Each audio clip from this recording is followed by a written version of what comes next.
Facing straight.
Can you guys hear me?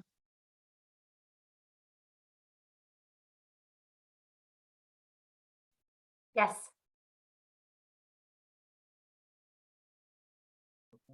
Everyone hear me? Yes, I can hear you. Sounds good. I'll put the camera on. I can hear you, Drew. Good morning.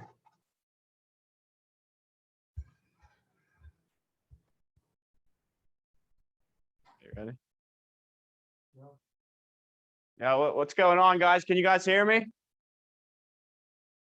Everyone, morning. virtual Yeah. world. Awesome. How's everyone doing? Good this morning? Ready to rock? Woo! Awesome, guys. Awesome. First things first, my name's Patrick Sullivan, guys. I'm actually in my third month of being an SA. I started back in the company. I believe I started training at the beginning of the year. At the beginning of 2021. I finished training January 27th, and I was freshly released and ready to rock just like you guys are. And it honestly feels like yesterday, man. Time honestly flies. And I'll just tell you guys a little bit about myself. Some of you guys already know. So I actually used to play professional soccer before I got here.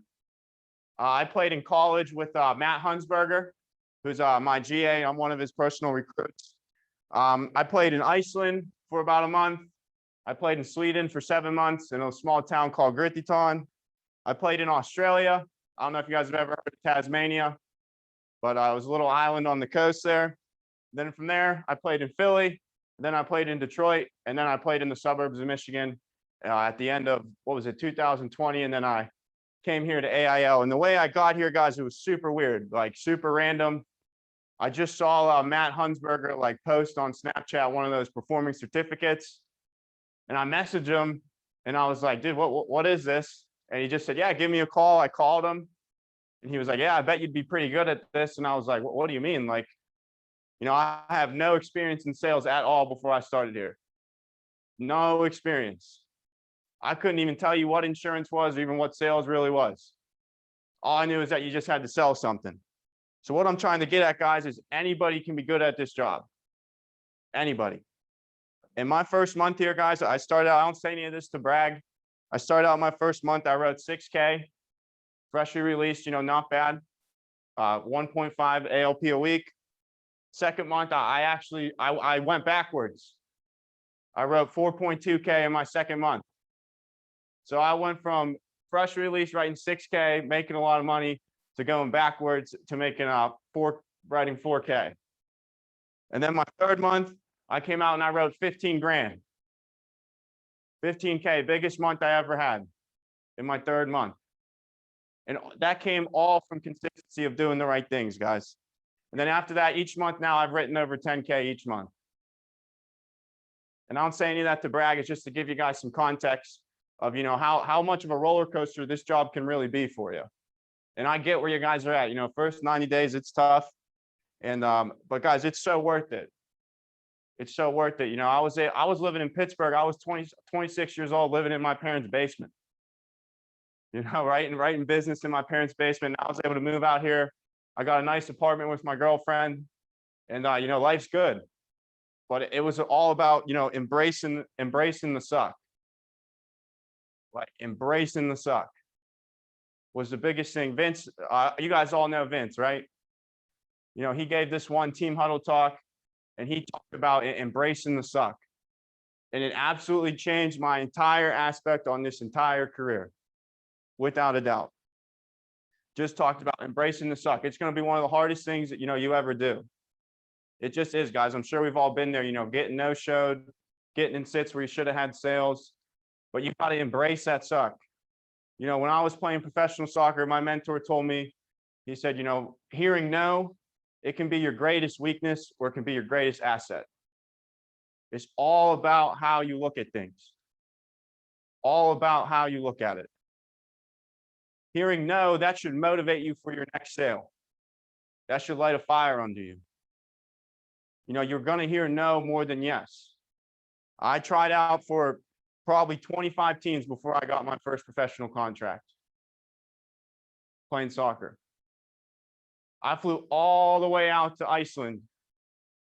Got promised that I was going to get a trial. I flew out there and the team didn't want me to come try out. But I didn't stop.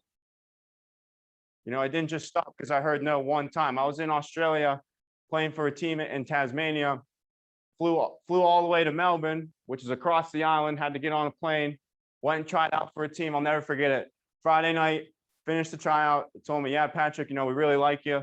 We're going to sign you. We're going to talk to the board. We're going to come back tomorrow with an offer. I'm buzzing. I'm calling my parents, my friends, like, hey, I got it was really good money at the time. Came back to the hotel, went to sleep the next day, woke up, went to the next team. They told me the next morning, sorry, Patrick, we're going to bring in someone else. But that didn't make me stop. You got to embrace the suck. And it's the same thing in this job. I know it's completely different, but it's the same thing, guys. When you hear no, you can't just stop. All right, you just got to keep going and keep going. And I promise you guys, it's so worth it. It's so worth it. It's so worth it. And I'm just going to kind of go over, 4 things with you guys. The first is, guys, you got to be willing to sacrifice. Okay, you got to be willing to sacrifice. And I know it can be tough, guys. I hear you guys. It's long hours, it's long days, you're working weekends. But guys, you got to be willing to sacrifice. If you're not struggling, you're not growing. Always keep that in mind, guys. It's going to be tough. You're going to struggle a little bit, but you got to sacrifice. You got to sacrifice who you are now for what you want to be in the future. Where do you see yourself in, 5, 10 years? Personally, guys, I see myself laying on a beach in 10 years and never working a day in my life again. But I got to sacrifice who I am now as a 26-year-old to be able to do that at 36. You got to be willing to sacrifice. Second thing, guys, is consistency. You got to be consistent. And I'm not talking of consistent writing sales. You got to be consistent in your approach to the business every single day. Every single day, guys, you got to be consistent. Have to be consistent. You can't just make 200 calls on Monday, and then the rest of the week, you only make 100 calls. This job will pay you back if you do the right things. I say it all the time to my people. This job will pay you back if you consistently do the right things. That's where, I struggled a lot, guys, because I understand, you're putting a lot into it at the beginning, but you're not getting a lot out of it. And I hear that. There's still days where I think that, like, man, I'm putting so much into this and I'm not getting anything out of it. And I hear that, guys, 100%. Everyone gets that. But I promise you guys, everyone told me that. Hans told me that. Vince told me that. I said, Pat, just keep doing the right things. This job will pay you back. If you consistently do the right things, this job will pay you back. You got to work 8 to 9 every day, 9 to 9. Don't cut short. You're only cheating yourself, guys, when you cut short there, okay? Got to be consistent. Consistency is everything in this business. That's probably my biggest tip. And then next one, guys, is you got to outwork the person next to you. I love my team to death, but I see them next to me, and that's competition. You got to want to beat them, especially as a new agent. I was an agent, I would see my SAs and the GAs, and I would tell myself, like, oh, I want to outright them. You got to outwork the person next to you. If they're making 200 calls, you got to make 201 calls. If they're collecting 10 referrals, you got to collect 11 referrals. If they're making 3 sales a week, you got to make 4 sales a week. If they're getting to the office at 8 a.m., you got to be in the office at 7:59. You got to outwork the person next to you. Everybody signs the same contract. Outwork the person next to you. And then the last one here for you guys is, I said this last time I was on here, is you got to be willing to study your craft. Got to be willing to study your craft. Consistently study your craft. Consistently study your craft. That comes from, watching films, listening to podcasts. I hope everyone gets up in the morning and listens to some sort of podcast, some sort of sales podcast. YouTube has everything, guys. At 9 o'clock, when you wrap up for the day, what are you doing? Are you watching Netflix? Or are you on YouTube watching something about insurance sales or just sales in general? What are you doing when you wrap up your day? That's the little stuff, I promise you, that separates you. I promise you that separates you from the pack. I promise you guys that. That's what I do. Every night, my girlfriend will be watching Netflix and I'll be looking something up about like a universal policy. I'll be reading about it on my phone. Or I'll be watching a YouTube video. Just consistently studying your craft, guys. Every night you should be looking up something before you go to bed. Every single night. And then everyone in here has listened to Sell or Be Sold, right? Thumbs up. Did you guys hear that? Do you guys remember the chapter Massive Action? Guys, you got to take massive action in this job. Massive action. You got to just outwork everyone. You got to make more calls than everyone. If you want to write 6K a week, you're not going to get it done by making 500 calls. I can promise you that. Unless you're collecting 60 referrals and putting them all on. I promise you, you won't be writing 6K a week by just making 500 calls. The weeks I write the most is when I have the most calls on the entire team. I just take massive action. And I'm competitive like that. When they read out the numbers, I want to be in the top 3 of calls. If I'm not in the top 3, then I did something wrong. I didn't work hard enough. Massive action, guys. Massive action. It's all this job is tons of calls, you're going to get a lot of sits and you're going to make sales and then you'll make a lot of money. It's a very easy job when you break it down like that. Okay, now, last thing I'm going to go over, and then we're going to do some Q&A, is I want to talk about how we're going to plan out our month and our week. Okay, I'll show you guys how I plan it out. So let's just say, guys, for August.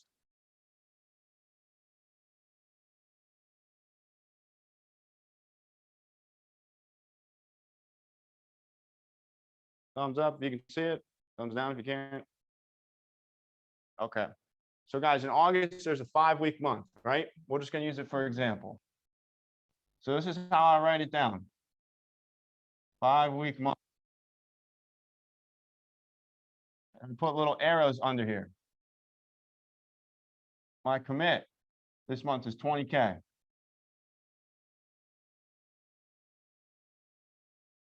$20,000. So what is that out of 5 weeks? And then I'll do like slash month, and I'll put under 5 weeks. And then here, I'll go 4,000 a week. WK. Okay, 4,000 a week. Now, how do we get 4,000 a week? How many field days are there? You don't have to answer out loud because we're all on Zoom, but just think, how many field days are there? There should be 5. Tuesday, Wednesday, Friday, Saturday, Sunday. Should be 5 field days technically. You know, Saturday, I know some people maybe call Saturday mornings and then just run Sunday, but you can do a bit of a hybrid. Call it to 11, run 12 to 3. So there's 5 field days. 5 field days. Okay, and I'll put like a star next to it. There's 5 field days a week, and I'll write slash week. So 4,000 a week, you take that and you divide it by the number of field days. So let's do it here. I got my phone out. 4,000 divided by 5. That's 800 ALP slash field day. Star. Now that looks really big. That looks really big, but you know, we can break this down even more. Okay, so 800 ALP is so how you break this down and you make it small and you make it really attainable. Again, you divide 800 ALP per the day divided by 12. That's $66.06 a month. $66.66 a month.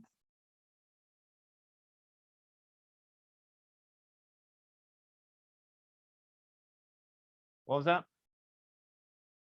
Great question. Great question. The reason why I divide it by 12, this is the check that I need to collect on each field day. That's it. $66 a month. Is that all making sense to everyone, or do you need me to slow down? Because if it's confusing, let me know. Make sense? That's how you break it down, where it's really, that way you're not overwhelming yourself and being like, oh, I need to write 6K. I need to write 10K. Break it down. $66 a month. And I'll like circle it. And I'll write in like stars underneath it. Check. Collected per field day. And at the bottom, I'll write 5 times 66.6.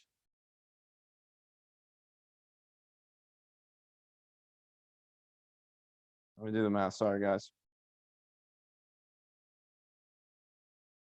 I think it's not the number to do. Sorry. But that's the check you got to collect each field day.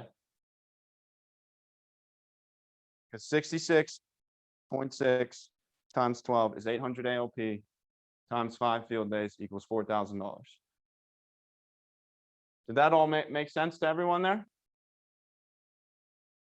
Just like the bare minimum check to collect from a person paying monthly, usually it's more. Yeah, that's the bare minimum. It's a good point. But that's how you look at it where it makes it really attainable. Okay, because then you're going to collect $100 check and now you're already ahead. Imagine what that does for your confidence and your mentality there, knowing you're already ahead. You collected $100 check.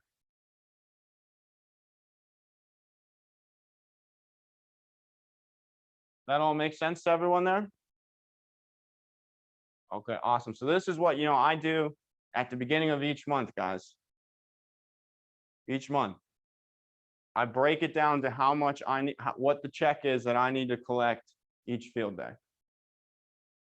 Okay, it's a very simple way and a very easy way to break it down for you guys. And you got to plan. So I keep looking here because the TV froze. So sorry that I'm like kind of back and forth, but that's a very easy way to break it down. Okay, now also you need to figure out the number of call days in a week. So how many call days are in a week? It's 2 or 3, right? Call days. Let's say there's 3 for this week. How many calls can we make on each call day? 250, we'll say 200.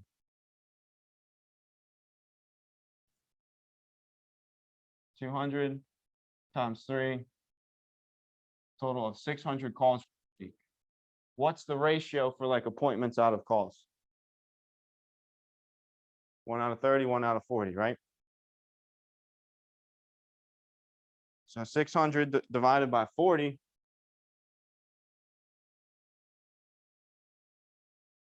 That's 15 set.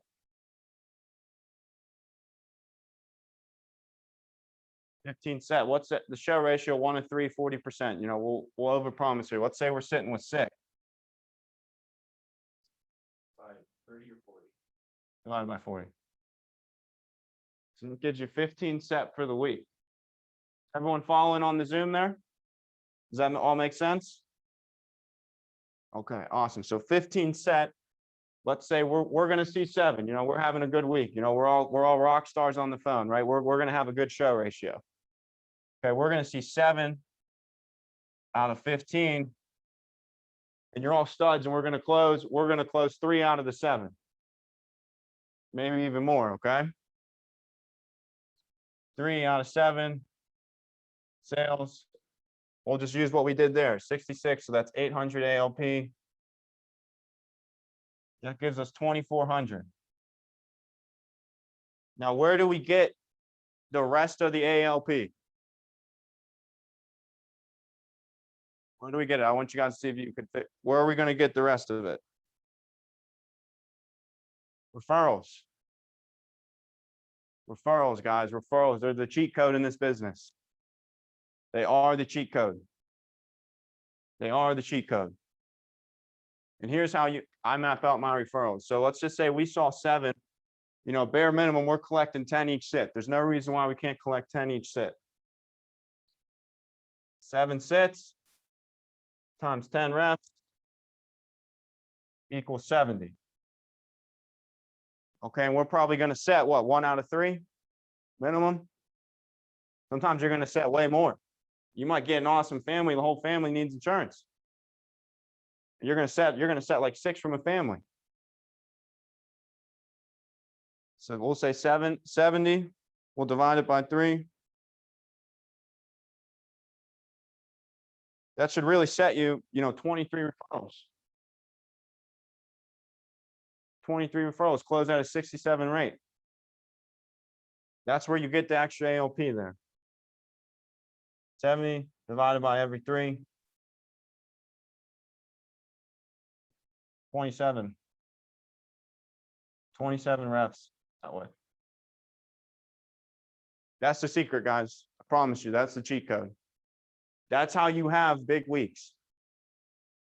I can promise you guys that. That's how you have big months. My biggest month where I wrote over 15K, every week I sold 2 referrals. And that's low. Like Christina is out there selling like 3 or 4 referrals a week. That's why she's at over you know, 100K for the year. You know, it's not even halfway through the year. That's why, Ashley, contingent beneficiaries. You know, that's like the bare, this is like the bare minimum, guys. We see 7 people, we collect 10 referrals, 7 referrals a week. We set 3 of them.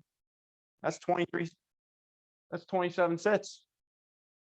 Just off referrals. You don't even have to call your leads. That's the secret, guys. I promise you, that's the cheat code. That will get you to be where you want to be in this job. I promise you. Like, I promise you, contingent beneficiaries, referrals, they close higher, they buy higher, retention's way better. You already have a connection with them. That's the secret, guys. You should be aiming to collect 10 referrals each field day. Kind of make your life easy, because some days, you know, you're going to get in 4 sits and you're going to collect way more. You know, sometimes you just maybe like don't collect the referrals. Sometimes it just happens. You know, everyone's been there.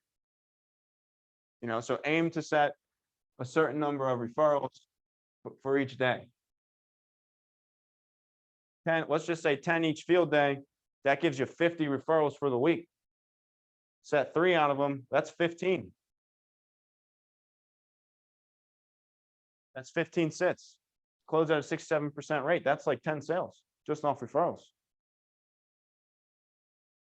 That's the secret. I'm sure you guys all see Reich in the group, me writing 10K a month as a GA, because you should see his board. He has 4 or 5 referrals on every day. And he's a GA. You know, he runs around, does interviews, recruiting, and still writes over 10K a month because of referrals. You know, you gotta learn from your upline, guys. Learn from your upline. But that's really all I got for planning out the month there. You guys, we'll just open it up for a Q&A. Who has any questions for us?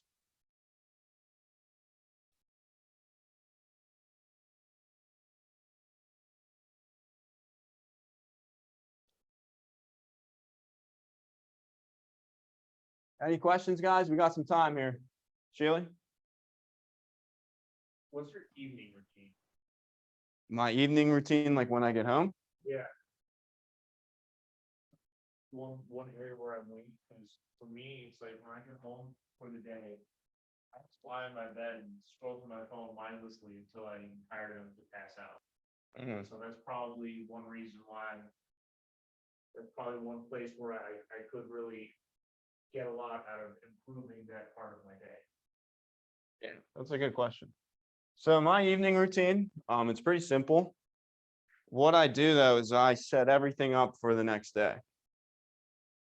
So I'll I'm not like great. I try to like do my best to like, you know, pick my outfit, what I'm gonna wear the next day. It just makes my life a little easier.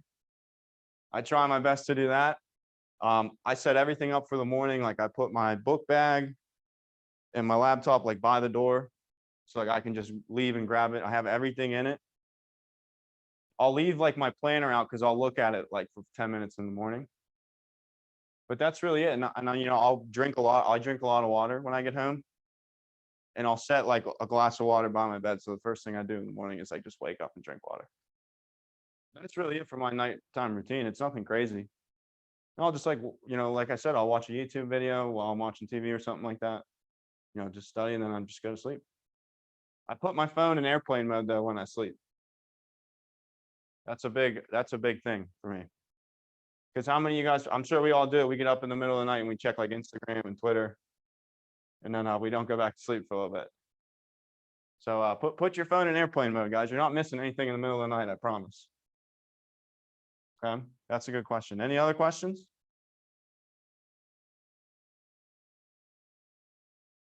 Any questions on the referrals or like planning things out? You guys need me to go more in depth for you?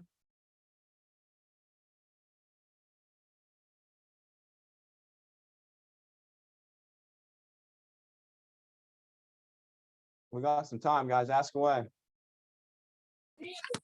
Hey, Peck. I got a question for you, Pat.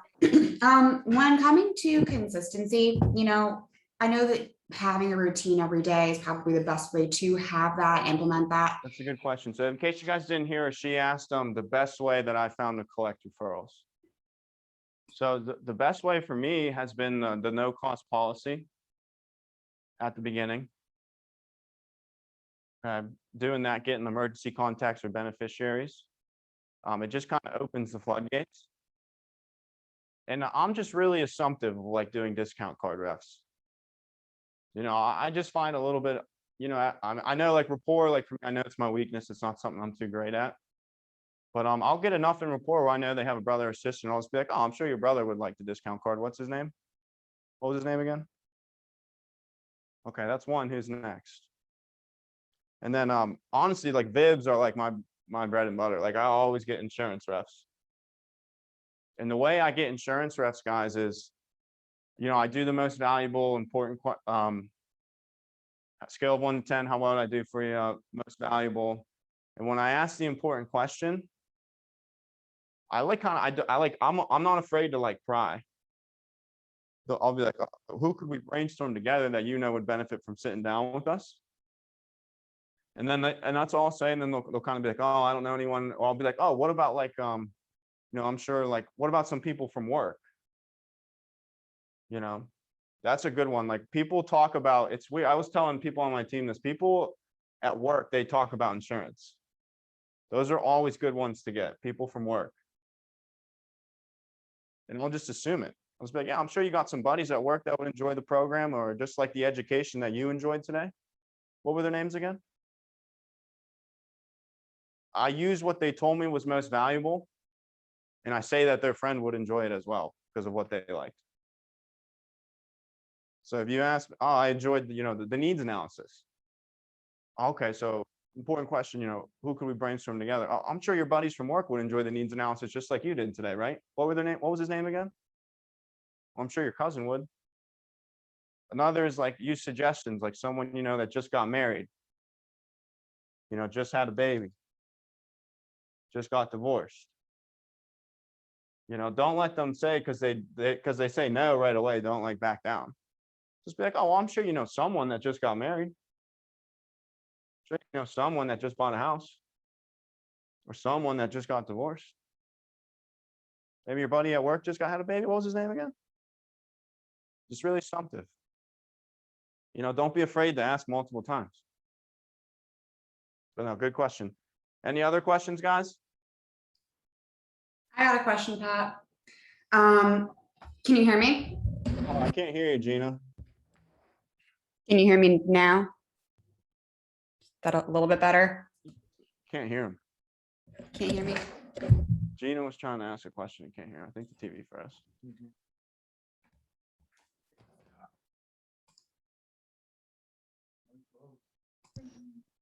Can you hear me now? Is that any better? Hello?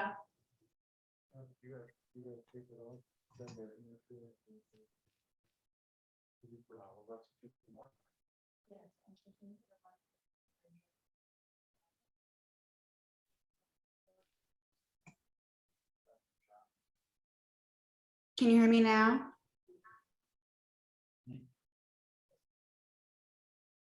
Say it again. Say something again. Hello? Hello. Yeah, there we go. I heard myself. Okay. I don't know if they can hear you. Can you hear us? Yeah, we got you. We got you. Okay, Can you perfect. guys hear me? Okay, awesome. Yeah, go ahead, Gina. What was your question? So in terms of, you know, kind of getting personal recruits from the home, I know it's a new area of focus on us. Just kind of getting your experience and your 2 cents on it. Have you tried it? Is this successful for you? Do you find that saying it a certain way helps more than saying it another way? Like, what's your experience with personal recruiting from the home? I haven't tried it too much, to be honest. I did do it a couple times and I was able to get 1 or 2 names. Also, if they're really young, like UFCW, a lot of them like work at the Jewel and they're pretty young. If you can sit with people like that, those are good people to ask.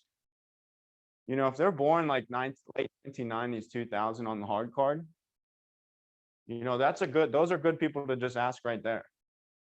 I haven't tried it too much to get the recruits from home, I'll be honest. But I have before, and I just kind of say like, hey, like our company, like we're actually really growing. So, and with everything going on, I'm sure, there's a lot of people out there looking for an opportunity. So who do we know that would is looking for an opportunity? Or is looking for a job? Kind of like that. It's kind of tough, it's a different art. It takes like trial and error, just like everything else. That was a good question. Any other questions?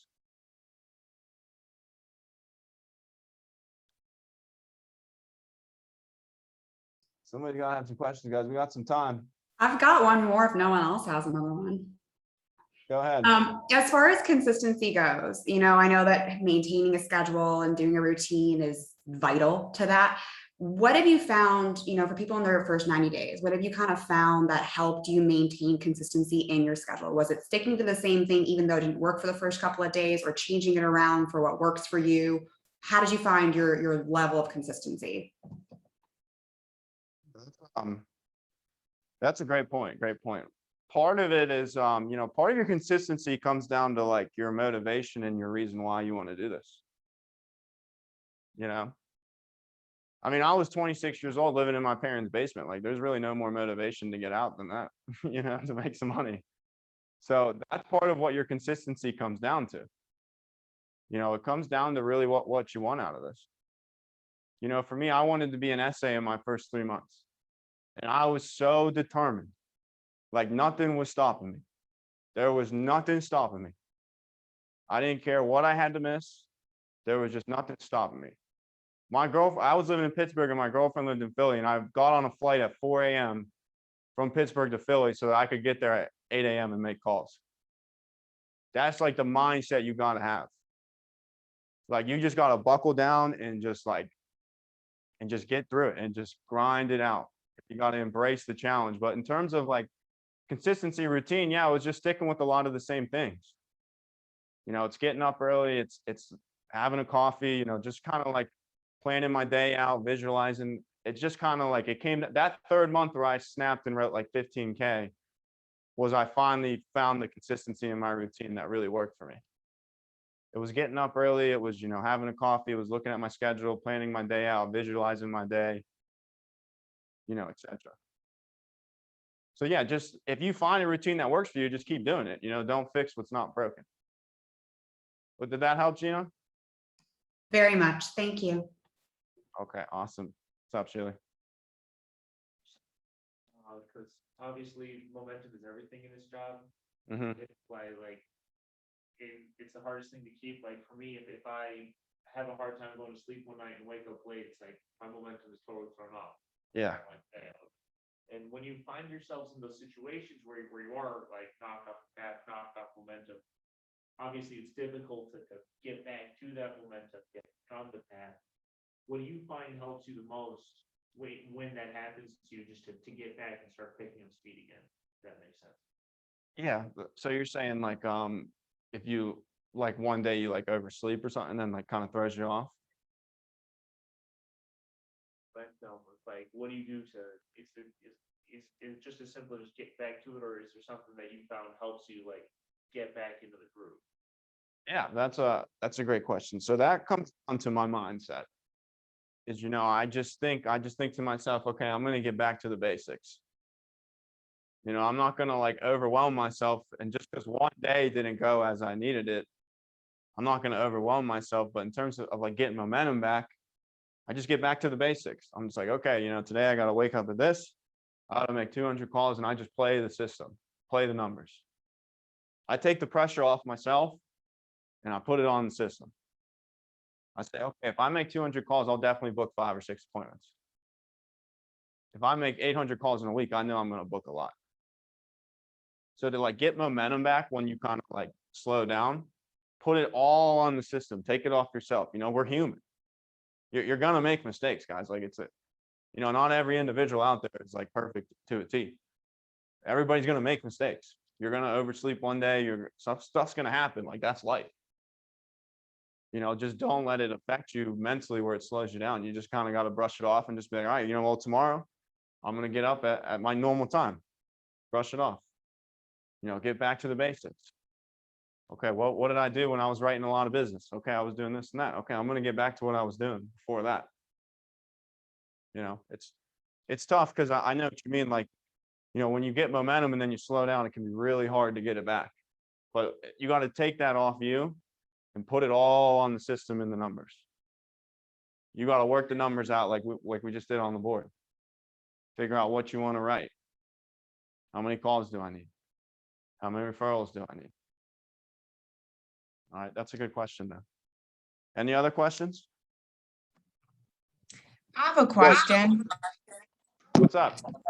Maybe this would be a good question for my upline as well, but with tracking the numbers, just for the numbers for how many calls you have to make to set certain appointments. For me, Mhm. it seems like that number, it changes whenever we get a reshuffle or whenever we get new leads. So I'm wondering if I should just lowball that number for myself, or if there's a better way to kind of keep track of that. Does that make sense? That's a great question. Great question. So you're saying sometimes you're probably making like 100 calls and booking a lot of like you're booking more with less calls, is what you're saying, or the opposite? Kind of what you're saying. Like so sometimes I might need to make like 200 calls and I'll have 5 appointments. Other times I might need to make 400 calls to get 5 appointments. So just kind of trying to figure out what is more accurate for that. Yeah, that's a great question, honestly. That's a really good question. So how I base the numbers, guys, it's a roller coaster. You know, this job in general, it's a roller coaster. There's going to be days where you make 200 calls and you book 10 appointments. And there's going to be some days where, you know, that you're just got to grind it out and make 400 calls to get 5. But those numbers, you know, you got to use them as a base for yourself so that you know what to hit. And sometimes they just don't, like, you know, that's when it's good to put that takes the pressure off you. Like if you're making 400 calls and you're only booking 5, you know deep down that you're doing the right things. And it's just not coming, you know, and that happens sometimes. You know, that just happens. Sometimes you'll make 200 and book 10 and you'll overplay the numbers. You know, the numbers are there for you to base it off of. You know, so like, don't put that on you, like put that on the system. Like I did all the right things today. And, you know, it comes back to what I said earlier, you know, it didn't pay me back today, but you know, it's going to pay me back tomorrow or the next day. That's the attitude you got to have with stuff like that. Cause it fluctuates. I hear you, you know, there's times where I've made 400 calls and booked 3 appointments. So I get that, you know, everyone understands that, but understand, you know, you do all the right things on Monday, it might not pay you back on Tuesday, but it'll pay you back on Wednesday. You know, those 400 calls that you made, maybe you only booked 5, but I bet one of them would be a sale. And it pays you back that way. But that's a really good question. Really good question. Because I hear that, you know, sometimes you can make 1,000 calls and it just doesn't go your way, but you just got to remind yourself, okay, you know, I played the numbers. I did all the right things. It just wasn't my time. You know, it'll come back. You'll write like a 3K deal. It'll pay you back that way.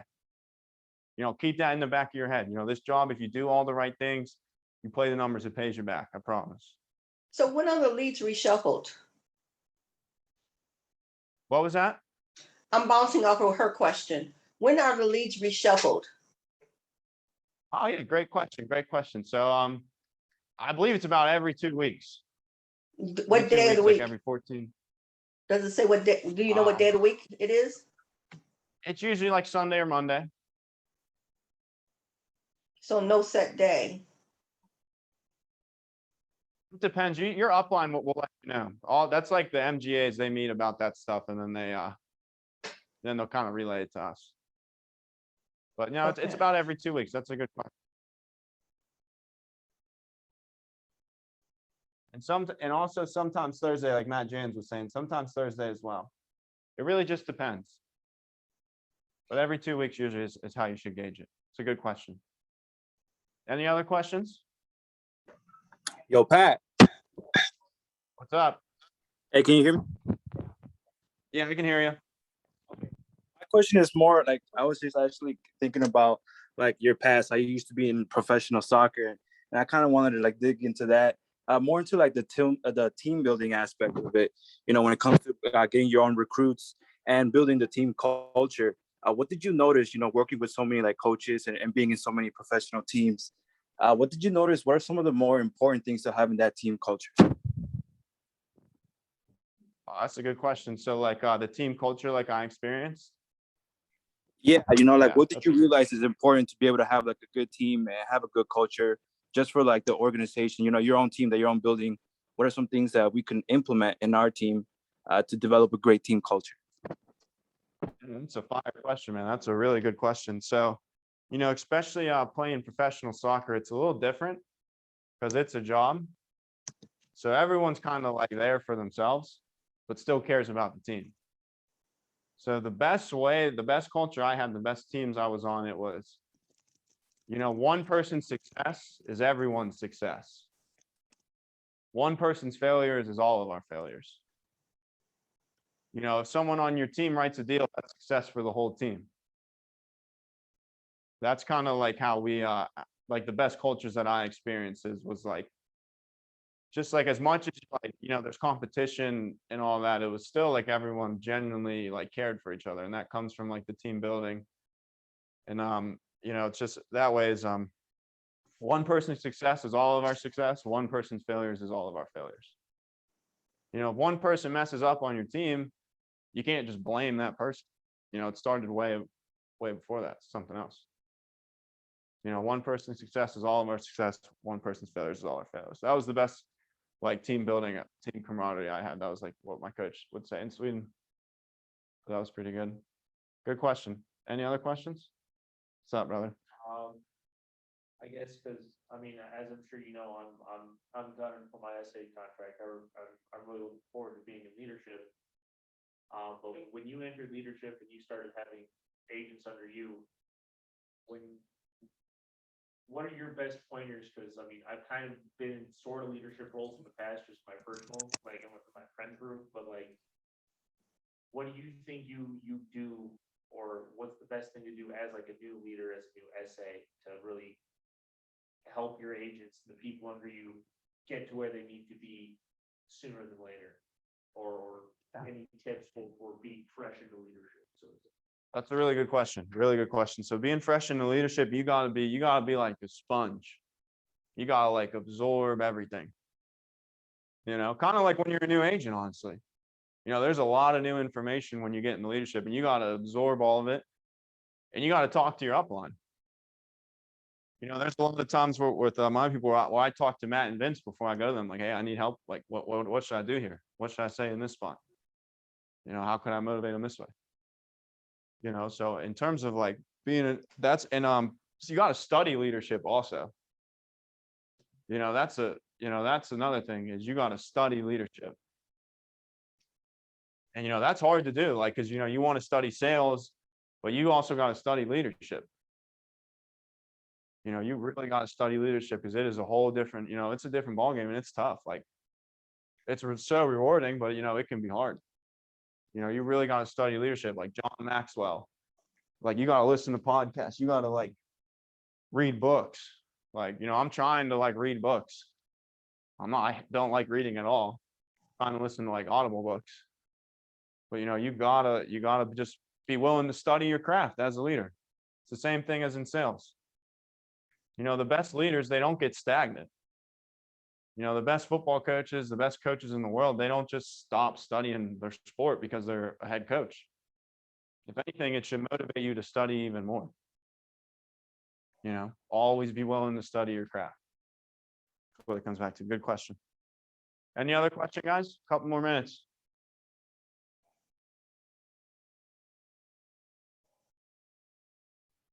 Yeah, I do actually have a question, Pat. I know you said that can you hear me okay? Yeah, I can hear you. Okay, perfect. I know that you said one thing that you struggle with a little bit is the rapport building. Honestly, I haven't been released yet, but that's one of my biggest struggles right now, is solid rapport building. Do you have any tips for that? Yeah, that's a great, dude. I was so bad at rapport, guys. I would used to Google like how to build rapport. Like, I was so bad at it. So I hear you, man. And the best thing is just kind of like, it just takes trial and error. Like, kind of figure out what people want to talk about. Find a joke that you find, like a corny dad joke that you can use in every sit that is going to make them laugh. Like for me, the one joke I always use is ask them if they ever use Zoom. And I'm like, yeah, you know, my girlfriend, I use Zoom. She was always giving me a hard time because like my head was out the screen or like my hair was looking really funny. So like, I hear you. It comes with a lot of experience though. You know, once you start sitting with more people and you start talking to more people, it'll just kind of start flowing naturally. You know, but just, you know, don't be afraid to like to look up like tips for building rapport.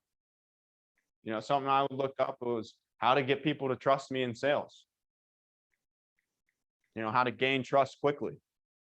Because that's really what we do. You know, we build rapport for about 10 minutes. You got to gain their trust. So that's a good way, instead of looking at the rapport side, figure out how can I get them to trust me. You know, and your rapport doesn't have to be like everybody else's rapport. Remember that. You know, it doesn't have to be like amazing, incredible rapport. Look at it, try to look at it from your perspective. Okay, how I looked at it. Okay, I'm not great at rapport, but I got to get them to trust me. How can I build trust in the 10, 15 minute span? So maybe try looking at it that way. It might give you a different perspective there. Did that help? Yeah, that helps a lot. Awesome. Sounds good, man. Any other questions? Probably got time for like one or two more. What's up?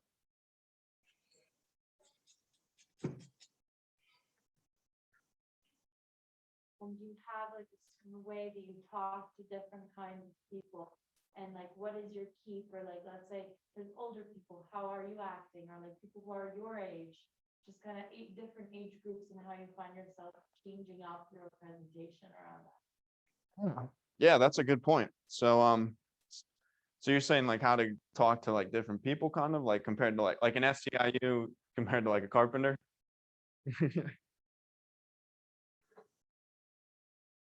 Yeah. Like how did you change up yourself? Yeah. So when I'm talking to Hey there. single moms, I mean, I always like kind of flirt with them a little Hello. bit, to Hello. be honest. I'll like ask them if they're dating I'm on and here, stuff but they're like not that. talking about anything. And I'll just be like, oh yeah, I mean, sure, you know, you're so busy being a single mom. You They're probably asking don't got time questions for and them, stuff like right? that. Like, It's pretty much over. something is like what I'm that, saying. kind of just little like cheesy jokes to just show them like I'm human. Like VFWs, people that are veterans, I always thank them for Okay, their I'm good. service. I muted it. I always It's thank them only, for he as soon as I said, hear it, I he said find only out one right more away. question, so. If I hear that, I stop everything else and I'll thank them for their service and I'll ask them, you know, what were you in the Army, military? How long were you in there for? What made you want to do that? It's a couple minutes on that, you know, acknowledge that. That's really important to them. For them, that's super important. Like they like people that acknowledge that. You know, that's an easy one. You hear they're in the service, acknowledge that. Thank them for their service right off the bat. Don't even hesitate. Drop what you're doing and thank them for their service. Build a couple minutes of rapport on that.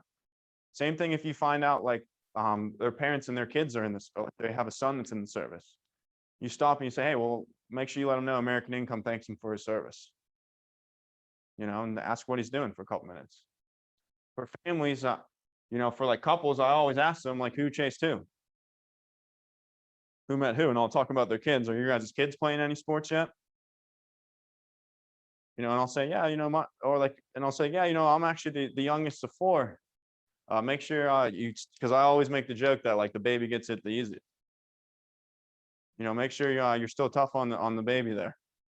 Just stuff like that. And then like I'll show them even pictures on my phone. Like if they say the kid plays soccer, I'll show them a picture of me playing soccer there. Just find ways to connect and relate to them. No, that's a good question. Any other questions, guys? The screen froze again.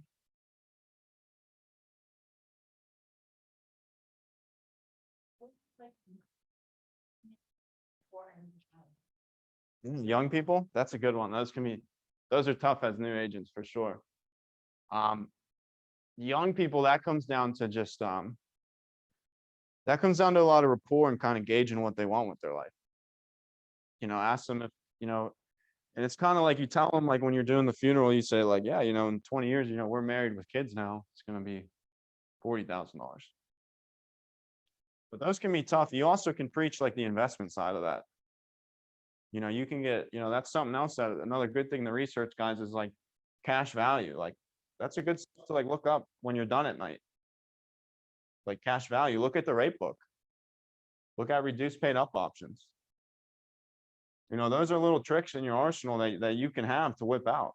You know, you don't gotta unload the tank on them with it, but if they ask something, you gotta know that stuff.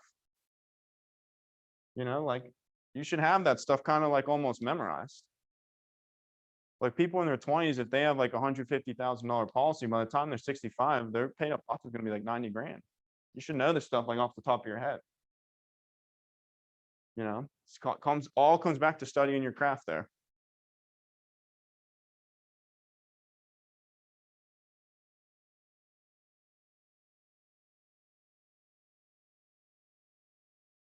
Do I ever show them?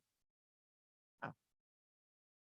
Yeah, if I'm like doing the options, I'll show, and they ask me, I'll show them. I'll say, yeah, let me show you my rate book here, and I'll show it to the screen. And I'll say, you know, at age 65, you're gonna have $45,000 of cash value. And your reduced paid up option is gonna be X amount. You can take all that out and not pay the premium anymore. What's up?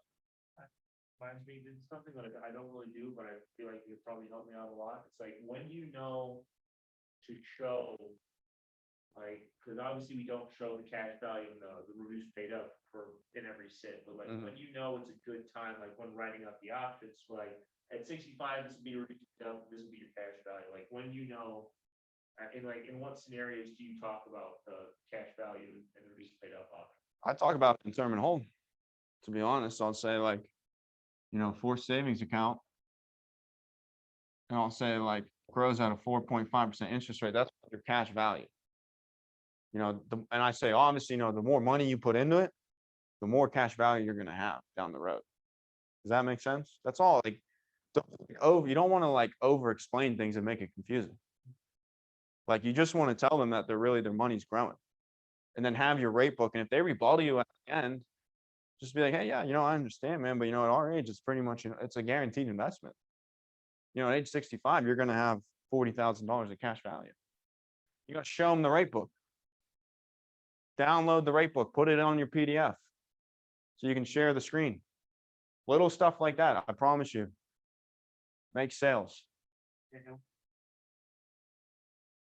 Show people when and how do you tell people, yeah, at 65, you could call me and say, I don't want to pay for this ever again. You can keep this amount of life insurance. If they ask, I only show them that if they ask me how they're going to pay for it when they retire. Did you say you don't pay for it when you retire? I just say, great question. You know, there's really two options that you can do at age 65 when we retire. You could take all the cash value out in the policy perhaps, or you could take your reduced paid up option. RPU. But I mean, like, don't like overthink that. Like, you know, reduced paid off option is like a less amount of the death benefit. So if it's like 100K at 65, it might be like 75,000. That's all in your rate book, guys. This is all good stuff to know. Take all the cash out and spend it to buy a lesser amount of life insurance that they never have to pay for again. It's like using the cash value to prepay for a life insurance policy for the rest of their life. That's a good way to explain it. Would you say, Pat? What was that? Use the cash value to pay for until they're like 100? Yeah.